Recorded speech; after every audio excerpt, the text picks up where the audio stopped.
यहाँ पे आपको किताबी कीड़े पैदा किए जाते हैं और किताबी कीड़े जब इन मैदानों में आते हैं तो वो रह जाते हैं पीछे। डिपेंड करता है। पेपर ज़्यादा रटा भी नहीं चल सकता, लेकिन ये है कि आपको नॉलेज ज़्यादा होनी चाहिए चीज़ों के बारे में। उससे फिर ये है कि आपका सीएसएस क्लियर हो सकता है। उनका लक होता है वो निकल जाते हैं, लेकिन ऑलमोस्ट जो सीएसएस एग्ज़ाम है ये रट्टा सिस्टम के ऊपर डिपेंड नहीं करता। कि सीएसएस में आपका अगर रिटन क्लियर हो जाए तो 90% चांसेस हैं कि आपका इंटरव्यू भी क्लियर हो जाएगा। हमारे इस दफ़ा 10 से 12 स्टूडेंट हैं जो सिर्फ हमारे कैंपस से गए हैं, जिनका भी रिटन क्लियर हुआ है। अभी रिसेंटली जो 24 का रिज़ल्ट आया। साउथ पंजाब का ना अगर हम बात करें ना, तो वो लाहौर के बच्चे के साथ कम्पीट नहीं कर सकता। एक दिन में 6 घंटे का पेपर अटेम्प्ट करना है। 3 घंटे का पहला पेपर होना है, उसके बाद 1 घंटे की ब्रेक है, फिर 3 घंटे का नेक्स्ट आपका पेपर देना है। अस्सलाम वालेकुम नाज़रीन, आज हम मौजूद हैं किप्स प्रिपरेशन एकेडमी में, जहाँ पे सीएसएस पीएमएस और वन पेपर की तैयारी कराई जाती है। आज यहाँ पर सीएसएस पीएमएस का एक सेमिनार कंडक्ट करवाया गया है। आइए जानते हैं कि इस सेमिनार में क्या कुछ है और स्टूडेंट्स की क्या राय है। कि सीएसएस में आपका अगर रिटन क्लियर हो जाए तो 90% चांसेस हैं कि आपका इंटरव्यू भी क्लियर हो जाएगा। आपकी ये जो 1200 है इसमें 6 सब्जेक्ट्स ऐसे होते हैं कि जो आपके किसके होते हैं, कंपल्सरी के होते हैं, और 600 के कौन सा होता है आपका ऑप्शनल। और अगर हम पीएमएस की बात करें तो पीएमएस में थोड़ा सा चेंज आता है। पीएमएस में क्या चेंज आता है कि एसए का जो पहला पेपर था वो कितने नंबर का हो गया, वो है तो 100 नंबर का, बट उसका टाइम क्या हो जाता है, शॉर्ट हो जाता है। ठीक है। उसके बाद प्रेसी का पेपर उसी तरीके से होता है, उसमें थोड़ी सी चेंजेस होती हैं प्रेसी के पेपर के अंदर। उसके बाद यहाँ से पेपर आपका चेंज होना शुरू हो जाता है, इससे आगे से। इस्लामियात का पेपर भी उसमें ऐसा ही होता है। इस्लामियात का पेपर थोड़ा सा टफ होता है पीएमएस के अंदर। फी स्ट्रक्चर बेटा वैसे तो ओवरऑल जो है 5 महीने के सेशन की वो 80,000 है। इसमें हमने आपको अगर किसी की सीजीपी 3.5 है उससे प्लस है तो उसमें 20% ऑफ किया है, तो 64,000। अगर कोई बच्चा अभी प्रिपरेशन करना चाह रहा है, जिनके अभी ऑनगोइंग डिग्री चल रही है और 6 सेमेस्टर 7 सेमेस्टर वाले वो स्टार्ट करना चाह रहे हैं, तो उनके लिए फी स्ट्रक्चर और होगा। उनके सिर्फ और सिर्फ कंपल्सरी सब्जेक्ट्स करना चाह रहे हैं तो उसकी 45,000 है। तो उसके ऊपर भी मतलब है कि हम बच्चों को जो स्कॉलरशिप्स होते हैं वो प्रोवाइड करते हैं। यहाँ पे मैं पाकिस्तान अफेयर और क्रिमिनोलॉजी पढ़ा रहा हूँ। वैसे मैं गवर्नमेंट एम्प्लॉय भी हूँ, लेबर इंस्पेक्टर हूँ। किप्स एकेडमी की रेशो क्या है कि कितने % लोग ज़्यादा पास कर सकते हैं? अगर हम अपनी कैंपस की बात करें ना, तो हमारे इस दफ़ा 10 से 12 स्टूडेंट हैं जो सिर्फ हमारे कैंपस से गए हैं, जिनका भी रिटन क्लियर हुआ है। अभी रिसेंटली जो 24 का रिज़ल्ट आया। तो ये वेरी करती है, यानी ओवरऑल अगर हम कैंपसेस की बात करें जो पूरे पाकिस्तान में हैं, तो हर साल हमारे अच्छे खासे स्टूडेंट एलोकेट होते हैं। और हमारे कैंपस से, सिर्फ हमारे कैंपस से 10 से 12 स्टूडेंट जो हैं, उन्होंने जो अभी 24 का रिज़ल्ट आया उसमें उन्होंने रिटन क्लियर किया है। तो अभी इंटरव्यू होगा तो फिर मज़ीद हम इसको ज़रा थोड़ा ग्लोरीफाई भी कर देंगे ना, मतलब क्लियर लोगों के सामने लेकर आएंगे। 2009 से अब तक आप अंदाज़ा लगा लें तो तकरीबन 16-17 साल हो चुकी हैं। तो हम इसमें इन हैं और तैयारी करवा रहे हैं 2009 से। तो ये 16 साल में क्या देख रहे हैं कि बच्चों में इम्प्रूवमेंट आ रही है रेशो की या नहीं? नहीं, वो तो आती है ना। वो तो इस साल आप देखें कि कुछ स्टूडेंट ऐसे होते हैं कि जो पहली गो में ही कर जाते हैं, रिटन क्लियर कर जाते हैं। तो वो ज़ाहिर बात है कि इस वक्त सीट्स पे बैठे हुए हैं। पिछले 5 साल से 10 साल से कोई असिस्टेंट कमिश्नर है, कोई डिप्टी कमिश्नर है, कोई किसी ऑफिस के अंदर बैठा हुआ है, तो वो ऑलरेडी है। तो कुछ स्टूडेंट ऐसे होते हैं कि जो इसमें एलोकेट नहीं होते, लेकिन वो जो पैरेलल पे एक दूसरा सिस्टम चल रहा है ना वन पेपर का, तो उसमें कहीं ना कहीं हो जाते हैं। तो हमारे बहुत सारे ऐसे स्टूडेंट हैं कि अगर वो सीएसएस में अगर नहीं भी कर पाए समहाउ, तो वो किसी न किसी दूसरी जॉब के ऊपर, गवर्नमेंट की कोई दूसरी जॉब सिक्योर करने में कामयाब हो गए हैं। तो ये देखा गया कि साउथ पंजाब के स्टूडेंट्स में वो क्लासेस भी अटेंड करते हैं या अप्लाई भी कर लेते हैं, लेकिन टेस्ट में अपेयर कम होते हैं। उसकी मेन वजह उसकी वजह ये कि ना इनका एक्सपोजर थोड़ा कम होता है। साउथ पंजाब का ना अगर हम बात करें ना, तो वो लाहौर के बच्चे के साथ कम्पीट नहीं कर सकता। उसके लिए थोड़ा सा मसला होता है, इसलिए कि उसका जो ट्रेडिशनल सिस्टम है ना पीछे, उसमें थोड़ा सा इशू है। वो इशू यूँ है कि उसका एजुकेशन सिस्टम इतना स्ट्रॉन्ग नहीं रहा। इंग्लिश उसके लिए बहुत बड़ा मसला रहा है। वो उन स्कूलों से नहीं पढ़ा हुआ जिसमें लाहौर वाले पढ़ के आए हैं, तो उसको कम्पीट करना उस लेवल पर आके उन लोगों के साथ थोड़ा सा मसला होता है। तो होता क्या है कि एंड टाइम पे जब पेपर आते हैं तो वो प्रेशर उसको हैंडल करना सम टाइम मसला हो जाता है। तो उसकी वजह से बाज़ वो अपेयर ही नहीं होता। तो ये बताएंगे कि इस तरह के सेमिनार, सीएसएस पीएमएस के सेमिनार आप कितने अर्से से कंडक्ट करवा रहे हैं? हमारा हर मंथ ना CSSPMS का सेमिनार अवेयरनेस सेशन आता है और कॉन्टीन्यूसली हम लास्ट 16 to 7 ईयर से हम ये प्रैक्टिस कर रहे हैं बच्चों के साथ। सर इधर किप्स में आपको किस टाइप के स्टूडेंट्स आते हैं या देखने को मिलते हैं? इसमें किप्स में हमारे पास तो एवरेज जितना भी बच्चा आ रहा है ना, पढ़ने वाला भी होता है, अच्छा स्कोर जो यूनिवर्सिटी में जो पढ़ने वाला होता है वो भी आ रहा होता है, जो थोड़ा सा हार्ड वर्किंग होता है वो भी बच्चा आ रहा होता है। कुछ बच्चे होते हैं जो CSS करना चाह रहे होते हैं लेकिन उनका जो एकेडमिक बैकग्राउंड होता है वो थोड़ा सा एवरेज होता है, but they are willing to take initiative for CSS preparation. हम उनकी हेल्प आउट करते हैं यहाँ पे बैठ के, हर लिहाज से हम उनको सर्विस प्रोवाइड करते हैं। हमारा काम है यहाँ पे बच्चों को हर लिहाज से 100% सर्विस प्रोवाइड करना और उनको एक राइट पाथ दिखाना और राइट पाथ दिखा के और उनको सक्सेस की तरफ उनको पुश करना। सर साउथ पंजाब के स्टूडेंट्स में ज़्यादा लैक ऑफ एजुकेशन क्यों है बनिस्बत अपर पंजाब के? ड्यू टू कुछ हमारे जो सिस्टम है, एजुकेशन का सिस्टम है, वो उस लिहाज से इतना ज़्यादा स्ट्रॉन्ग नहीं है और बच्चा भी उस लिहाज से जब यूनिवर्सिटी में एडमिशन लेते हैं, अपने किसी भी यूनिवर्सिटी में एडमिशन के लिए जाता है, उसको उस लिहाज से एक प्रॉपर गाइडेंस नहीं दी जाती, प्रॉपर उसको उतनी एफर्ट नहीं करवाई जाती जिस तरह एक करवानी चाहिए। अब बच्चा 4 साल एक डिग्री में इन्वॉल्व रहता है और 4 साल में जब वो यूनिवर्सिटी से बाहर निकलता है तो उसको स्टिल अभी एप्लीकेशन चीज़ों के ऊपर डिस्कशंस करना, उसमें बहुत ज़्यादा वो लैग कर रहा होता है। तो वो बेसिकली हमारे जो यूनिवर्सिटीज़ लेवल के जो स्टूडेंट्स चाहिए उनको चाहिए अपने आप को प्रोएक्टिव रखें।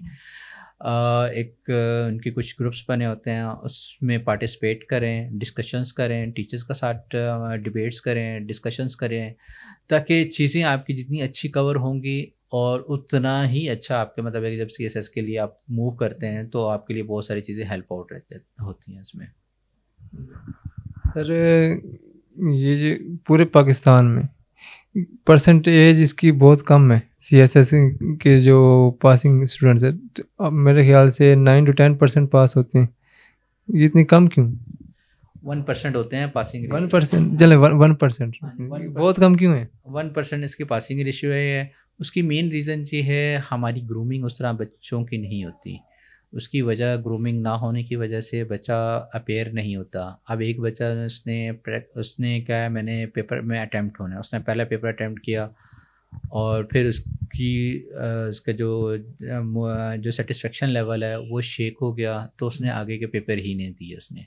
उसने पहले पूरे CSS की प्रिपरेशन में अपनी रिटन प्रैक्टिस नहीं की, जो मोस्ट इम्पॉर्टेंट चीज़ है रिटन प्रैक्टिस करना। जब तक बच्चा एक रिटन प्रैक्टिस के प्रॉपर वे में नहीं आएगा, उसमें CSS का जो बेसिक जो कंडीशन है ना, उसने एक दिन में 6 घंटे का पेपर अटैम्प्ट करना है। 3 घंटे का पहला पेपर होना है, उसके बाद 1 घंटे की ब्रेक है, फिर 3 घंटे का नेक्स्ट आपका पेपर देना है। तो बच्चों को उस लिहाज से प्रिपेयर नहीं किया करवाया जाता। बहुत सारी अकेडमीज़ में और बच्चा भी मतलब विलिंग नहीं होता कि टेस्टिंग की प्रैक्टिस करने में प्रेशर को किस तरह मेंटेन करना है। इतना वो प्रेशर बिल्ड हो जाता है एग्जामिनेशन में जाके, तो वो थोड़ा सा कन्फ्यूज़ हो जाता है। उसका जो कॉन्फिडेंस लेवल है वो कन्फ्यूज़ हो जाता है, उनका कॉन्फिडेंस लेवल शेक हो जाता है। बच्चा फिर बहुत सारा बच्चा होता है कि वो एक पेपर के बाद 2 पेपर के बाद वो अटैम्प्ट ही मतलब है कि नेक्स्ट पेपर्स में अपेयर ही नहीं होता। और कुछ बच्चा पेपर से वैसे तो 100% प्रिपेयर होता है, लेकिन उसका कॉन्फिडेंस ऑलरेडी क्योंकि रिटन की उसकी प्रैक्टिस नहीं होती, तो उसका कॉन्फिडेंस शेक हुआ होता है, तो वो अपेयर ही नहीं हो रहा होता। अब लास्ट अगर हम 2024 की बात करें, 24,000 समथिंग बच्चा मतलब है कि इन्होंने अप्लाई किया था CSS में और 11,400 के राउंड फिगर जो स्टूडेंट्स थे जिन्होंने अपेयर हुए थे, उसमें से 300 और 80 की स्टूडेंट्स थे जो पास आउट हुए हैं, इसमें रिटर्न में पास आउट हुए हैं।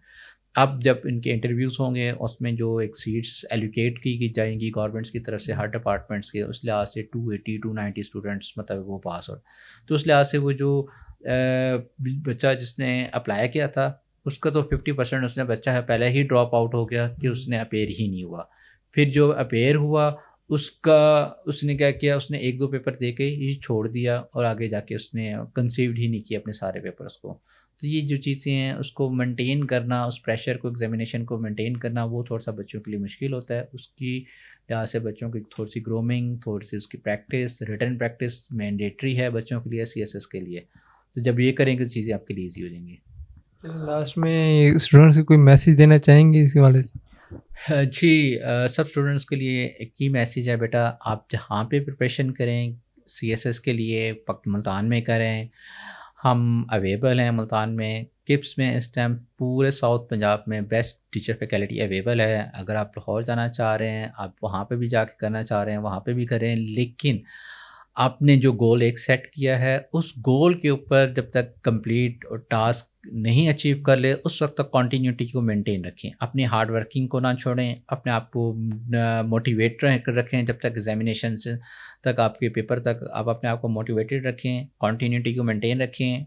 अपने मेंटोर्स के साथ अपना कोलैबोरेशन रखें, एकेडमीज़ के साथ आप जाएं, उनके साथ एवेल्यूशंस करवाएं, written practice maximum to maximum करें, और best of luck for your futures. अस्सलाम वालेकुम। पहले तो आपका इंट्रोडक्शन। वालेकुम सलाम। स्मिरा नवाज़, मैं बेसिकली लिया से हूँ और मैंने BS ज़ूलॉजी किया हुआ है और मैं यहाँ पे किप्स में CSS की तैयारी करने के लिए आई हूँ। ये CSS और PMS के सेमिनार जो करवाए जाते हैं, ये किस तरह का आउटपुट आता है स्टूडेंट्स में? मेरे ख्याल में तो अच्छा होता है, मोटिवेट होती हैं इस चीज़ से स्टूडेंट्स, तो इतना ही है बस। और जो हमारे साउथ पंजाब के स्टूडेंट्स हैं, ये अपर पंजाब के स्टूडेंट्स की निस्बत बहुत कम टेस्ट पास कर सकते हैं। इसकी मेन वजह क्या है? क्योंकि उन्हें मेन गाइडेंस नहीं मिलती, दूसरा जल्दी डिसर्ट हो जाते हैं, और हमारे पास ऐसे मेरे ख्याल में एजुकेशन सिस्टम भी स्ट्रॉन्ग नहीं है जो मतलब उन्हें मोटिवेट करे कि नेक्स्ट आप लोगों ने ये करना है, आप इस फील्ड में जाएं, तो इस वजह से शायद। अस्सलाम वालेकुम। पहले तो आपका इंट्रोडक्शन जानना चाहूँगा। वालेकुम अस्सलाम, मेरा नाम मजवा फ़रीद है और मैंने BS इंग्लिश किया हुआ है। अच्छा, CSS PMS के सेमिनार जो कंडक्ट करवाए जाते हैं, इससे स्टूडेंट पे क्या इम्पैक्ट आता है? से स्टूडेंट्स मोटिवेट होते हैं और उनको एक डायरेक्शन पता चल जाती है कि हमने किस डायरेक्शन में प्रिपरेशन स्टार्ट करनी है। ये रटा सिस्टम जो है हमारे बेसिक एजुकेशन में पढ़ाया जाता है, मैट्रिक FSC तक तो रटे मारते हैं स्टूडेंट्स, तो इससे क्या स्टूडेंट्स आगे CSS पास कर सकते हैं या मुश्किल होगी? नहीं, मतलब कह नहीं सकते कि डिपेंड करता है। पेपर ज़्यादा रटा भी नहीं चल सकता, लेकिन यह है कि आपको नॉलेज ज़्यादा होनी चाहिए चीज़ों के बारे में, उससे फिर यह है कि आपका CSS क्लियर हो सकता है। और साउथ पंजाब के स्टूडेंट्स बनिस्बत अपर पंजाब के बहुत कम अपेयर होते हैं, इसकी मेन वजह क्या है? ये है कि उनको मोटिवेट नहीं किया जाता और पीछे से कोई मोटिवेशन नहीं होती, गाइडेंस नहीं होती उनके पास कि उनको क्या चूज़ करना चाहिए, क्या नहीं करना चाहिए, तो इस वजह से फिर। मेरा नाम मोहम्मद अली अरसलान है और मैं लॉयर हूँ और यहाँ पे CSS की तैयारी कर रहा हूँ, कम्पिटिटिव एग्ज़ाम्स की। सर, ये जो CSS PMS के सेमिनार कंडक्ट करवाए जा रहे हैं, तो इससे स्टूडेंट्स पे क्या इम्पैक्ट आता है? बेसिकली ये स्टूडेंट की काउंसलिंग होती है, जो एस्पायरेंट्स होते हैं, जो चाह रहे होते हैं कि हम पाकिस्तान के अंदर जो सुपीरियर सर्विसेज का एग्ज़ाम है, वो CSS हो या PMS हो या कोई भी कम्पिटिटिव एग्ज़ाम्स हैं, अगर वो उनके क्राइटेरिया को मीट करना चाहते हैं तो उनकी काउंसलिंग करने के लिए किप्स की तरफ से ये एक सेमिनार इनकाद किया गया है और फर्दर उनको डायरेक्शन दी जाती है कि अगर वो इसको ज्वाइन करना चाहते हैं तो आगे सेशन भी स्टार्ट होता है। सर, CSS की आप जिस तरह तैयारी कर रहे हैं, तो इस ड्यूरिंग प्रिपरेशन स्टूडेंट्स को किन मसाइल का सामना करना पड़ता है? बेसिकली CSS जो होता है ये आपकी सेल्फ स्टडी पे बेस कर रहा होता है और उसके बाद इनमें मुश्किलात सारी हैं। अगर आप पढ़ नहीं रहे, अगर आप पढ़ रहे हैं तो आप सब मुश्किलात को ख़त्म कर रहे हैं, क्योंकि सबसे बड़ी जो चीज़ होती है वो टाइम देना होता है, वो डेडिकेशन होती है, वो डिवोशन होती है, वो आपकी सेल्फ मोटिवेशन जो है डेली बेस पे। आपको टीचर्स ने सिर्फ गाइडेंस देनी है, उसके बाद आपने ख़ुद ही पढ़ना है। आपने CSP बनना है, टीचर ने नहीं बनना। और अगर ये इतना आसान होता कि टीचर्स ने आके पढ़ा देना होता और आपने CSP बन जाना होता तो ये हर कोई घर बैठ के कर लेता। ठीक है, अभी भी जो घर बैठ के करते हैं वो पढ़ते हैं। तो इसमें जो मेन चीज़ है, अगर आप पढ़ सकते हैं, आप किताबों में दिल लगा सकते हैं, आप न्यूज़पेपर में दिल लगा सकते हैं, आप काली किताबों में जिनमें कोई मतलब दिलचस्पी वाली चीज़ नहीं होती उनमें भी आप दिल लगा सकते हैं, तो फिर आप कुछ भी बन सकते हैं, CSP बन सकते हैं, आपके लिए कोई दूर नहीं है। ये जो घर बैठ के तैयारी करते हैं स्टूडेंट्स, जो ऑनलाइन तैयारी में जो यूट्यूब पे लेक्चर्स वगैरह देख करते हैं और कुछ है फिजिकली आकर टीचर्स की लेक्चर सुनते हैं, तो इसमें कौन सा बेस्ट है? डेफिनेटली बेस्ट तो वही है कि जो यहाँ पे आए, जो देखें हमें जो टीचर्स अब किप्स में पढ़ा रहे हैं वो सारे ही कोई एलोकेटेड हैं CSS के ज़रिए, कोई CSPs हैं और कोई क्वालिफाइड है। तो जो जिन्होंने क्वालिफाई किया हुआ है, जिन्होंने 5, 6, 10, 8 पेपर्स एग्ज़ाम्स क्लियर किए हुए हैं, तो उनका जो पर्सपेक्टिव होगा, जो एक्सपोजर होगा, जो उनके पास नॉलेज होगा, वो किसी ऐसे शख्स के बराबर तो नहीं हो सकता ना कि जो घर बैठा हुआ है। तो जो चीज़ वो हमें बताते हैं वो हमें किताबों में नहीं मिलती, जो गाइडेंस वो हमें देते हैं वो हमें यूट्यूब से नहीं मिलती। तो डेफिनेटली वो बेहतर है जो यहाँ पे आके पढ़ता है। तो साउथ पंजाब के स्टूडेंट्स में देखा गया है कि रेशो काफ़ी कम है, वो आगे तैयारी करते हैं, काफ़ी कुछ तैयार करते हैं, लेकिन अटैम्प्ट नहीं होते। इसकी मेन वजह क्या? आपका सवाल यह है कि अटैम्प्ट देते नहीं है या क्लियर नहीं करते? अटैम्प्ट होते ही नहीं है, देते ही नहीं है। अटैम्प्ट देते एहसास कमतरी के शिकार हैं, बस और कुछ भी नहीं है। वरना जहानत भी है, सब कुछ है साउथ पंजाब में, सिर्फ एहसास कमतरी का शिकार है। अपर पंजाब में उनकी जो स्टार्ट से ग्रूमिंग ही ऐसी की जाती है कि उनको उनके अंदर कॉन्फिडेंस जो है वो बिल्डअप किया जाता है। हमारे साउथ पंजाब में कॉन्फिडेंस वो चीज़ है जिसके ऊपर स्कूल्स के अंदर कोई वर्क ही नहीं किया जाता। यहाँ पे आपको किताबी कीड़े पैदा किए जाते हैं, और किताबी कीड़े जब इन मैदानों में आते हैं तो वो रह जाते हैं पीछे। ये जो किताबी कीड़े पैदा किए जा रहे हैं, रट्टा सिस्टम क्या CSS के लिए काफ़ी है? रट्टा सिस्टम भाईजान, CSS में आप एक टेस्ट भी नहीं दे सकते। CSS तो बहुत दूर की बात है, इसमें आपने क्रिटिकल एनालिसिस करना होता है चीज़ों का। My name is Adil Raza and I am student of Bahauddin Zakriya University, currently doing BS Biochemistry and I am in 6th semester. Sir इस तरह के सेमिनार से आपने क्या सीखा, इसका क्या सबक? ऑफ कोर्स एजुकेशनल सेमिनार्स होने चाहिए। मुल्तान साउथ पंजाब में इस चीज़ की अवेयरनेस कम है कंपैरिजन विद अपर पंजाब। लाहौर या फिर इस्लामाबाद, वहाँ पे इस चीज़ के बारे में ज़्यादा अवेयरनेस है। CSS एंड कम्पिटिटिव एग्ज़ाम्स के बारे में लोग ज़्यादा प्रेफर करते हैं इंस्टेड ऑफ मुल्तान। जो कम्पिटिटिव एग्ज़ाम्स है बहुत लंबा प्रोसेस है, आप एग्ज़ाम देते हो, प्रिपरेशन करते हो, फिर रिजल्ट साल लग जाता है। तो उस सारे सिनेरियो में ना आपको इतना टाइम आपके पास नहीं होता कि आप फ्री रहो, और आप फिर लोग किसी न किसी जॉब की तरफ मूव कर जाते हैं। फिर जब एक किसी और करियर को चूज़ कर लेते हैं ना, फिर लोग वहीं स्टक होकर रह जाते हैं कि ठीक है बस जो चल रहा है इसको छोड़ नहीं सकते हम लोग। My name is Navish Nazar. I am from Multan. I have done my BS Physics from Women University Multan. ये जो इस तरह के सेमिनार हैं, इसके हवाले से आप क्या व्यूज़ देंगे? होने चाहिए, यूज़फुल इंफॉर्मेटिव होते हैं। My name is Muhammad Salim. I have done MPhil Mathematics. Sir ये जो CSS के या PMS के सेमिनार्स हैं, इस कंडक्ट करवाने से स्टूडेंट्स में क्या फ़ायदे होते हैं? देखें, जहाँ तक मेरा ख्याल है, मेरा पॉइंट ऑफ व्यू है, इस तरह के सेमिनार CSS के लिए या PMS के लिए तो ये तकरीबन हर प्लेटफॉर्म पे होने चाहिए, क्योंकि स्टूडेंट्स को इसके अकॉर्डिंग, क्योंकि कुछ स्टूडेंट ऐसे होते हैं वो करना चाह रहे होते हैं लेकिन इसके अकॉर्डिंग उनको ठीक तरीके से इन्फॉर्मेशन नहीं मिल रही होती, ना ही उन चीज़ों की इसको पता होता है। जिस तरीके से हम लोग सोचते हैं कि CSS या PMS कोई बहुत ही डिफ़िकल्ट चीज़ है, लेकिन अगर हम लोग स्टूडेंट को सेमिनार मुनक्किद करके अगर उन चीज़ों के अकॉर्डिंग उनको गाइड किया जाए, इन चीज़ों के अंदर उनको जो इसके रेलिवेंट जो चीज़ें होती हैं, इन्फॉर्मेशन होती है, उनको अच्छे तरीके से समझाया जाए अच्छे वे में, तो मेरे ख़्याल में ये कोई मुश्किल चीज़ नहीं है, क्योंकि इंसान ने वही कुछ पाया जिसकी वो कोशिश करता है, क्योंकि ये कुरान शरीफ में भी है हमारे पास। तो इसके अकॉर्डिंग जो सेमिनार हैं तो ये होने चाहिए, ये बहुत अच्छे हैं। अगर जो इदारे, जो इंस्टीट्यूट जो कर रहे हैं, जिस तरीके से किप्स वालों ने ये किया है, तो मेरे ख़्याल में इनका ये बहुत अच्छा स्टेप था। तो इनको मैं उम्मीद करता हूँ ये नेक्स्ट भी इस तरह के ये सेमिनार मुनक्किद करते रहेंगे। रट्टा सिस्टम की बुनियाद पे क्या CSS लोग पास कर सकते हैं या नहीं? सर, ये वाला जो क्वेश्चन है आपने बहुत अच्छा किया है, क्योंकि मैं खुद ये एक मैं टीचिंग करता हूँ, तो मेरा भी यही स्टूडेंट से क्वेश्चन होता है क्या कि हम लोग जो हमारे पाकिस्तान का एजुकेशन सिस्टम है, जो हम लोग बच्चों को एजुकेट कर रहे हैं, क्या ये प्रैक्टिकल वर्क में जब ये हमारे स्टूडेंट जाते हैं तो ये सर्वाइव नहीं कर पाते, क्योंकि हमने उनको एक ट्रेन किया होता है।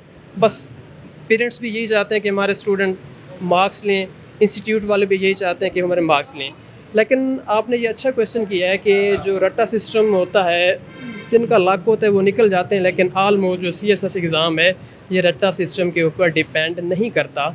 ये आप लोगों का कंसेप्चुअल और दूसरा आप लोगों की जो स्ट्रगल करते हैं, हार्ड वर्किंग करते हैं, जो स्टडी करते हैं, उसके कारण ये चीज़ें होती हैं। सर आप एज अ टीचर भी बच्चों को किस तरह गाइड करें कि वो इस चीज़ को रट्टा सिस्टम को किस तरह कवर, क्योंकि उनके बेसिक एजुकेशन में रट्टे के बगैर वो पास होना काफ़ी मुश्किल हो जाता है, लेकिन इधर आके काफ़ी चेंजेस करना मुश्किल है। आपकी बात ये भी ठीक है, क्योंकि जब हम लोग लोअर क्लासेस में होते हैं, चलो वहाँ पर हम लोग बच्चों को बेसिक चीज़ें भी समझाते हैं, क्योंकि कुछ बच्चे रट्टा भी लगाते हैं, वो पास हो जाते हैं वहाँ पर। लेकिन जब यहाँ पर क्योंकि जो स्टूडेंट CSS की तैयारी कर रहा है, क्योंकि वो बैचलर्स है, उसकी मास्टर डिग्री है, तो मेरे ख्याल में उसमें इतनी अंडरस्टैंडिंग, इतनी मैच्योरिटी आ चुकी होती है, वो रट्टा सिस्टम से वो आगे कंसेप्चुअल सिस्टम में वो आ सकता है, ईज़िली आ सकता है, इसमें कोई इशू वाली बात नहीं है। क्योंकि वहाँ पर अगर मैं 9th 10th की स्टूडेंट की बात करूँ, 8 लेवल की या 7 लेवल की, उनका एक स्टैंडर्ड और है, क्योंकि वहाँ पर रट्टा भी चलता है, कुछ उनकी अंडरस्टैंडिंग भी चलती हैं।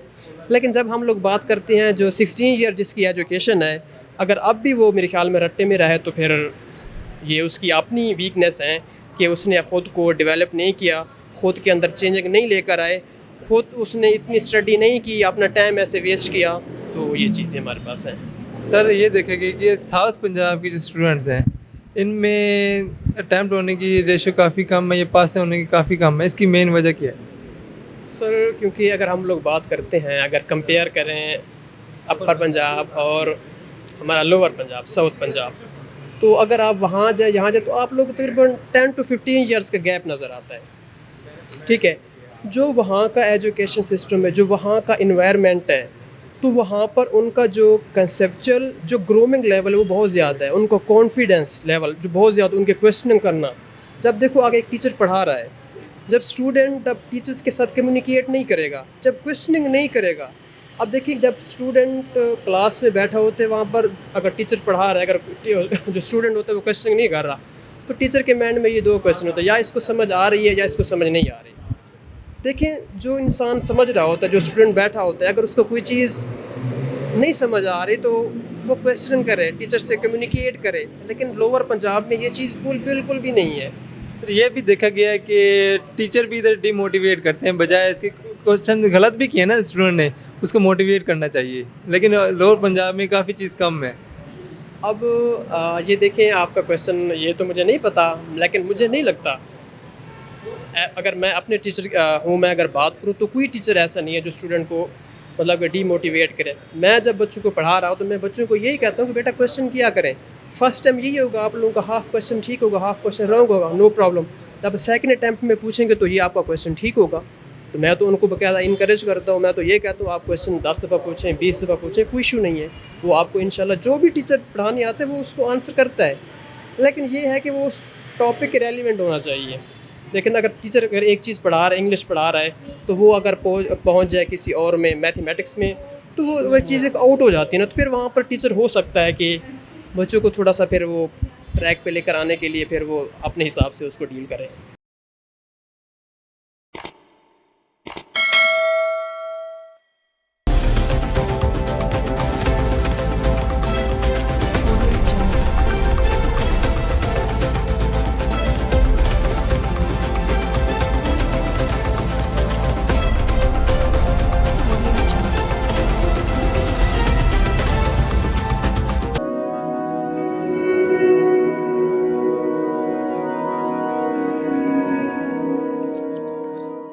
रिज़्क अल्लाह के हाथ में है और कभी कभी रज़ाक़ रिज़्क की तक़सीम का एहसास उन लोगों को भी अता फरमा देता है कि जो हालात की कड़ी धूप में शजरे सायादार होते हैं।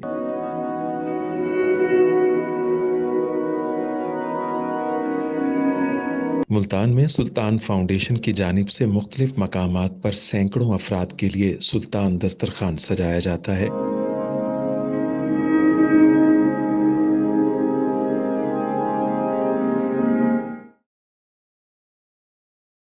हर इंसान सुल्तान दस्तरखान का मेहमान बनता है। बिलाशुबा सुल्तान फाउंडेशन इंसानियत का काबिल फ़ख्र सरमाया है और भले ही ऐसे इदारे हों या अफराद, वो गुर्बत व इफलास के सुलगते सहरा में एहसास की छतरियाँ बनते हैं।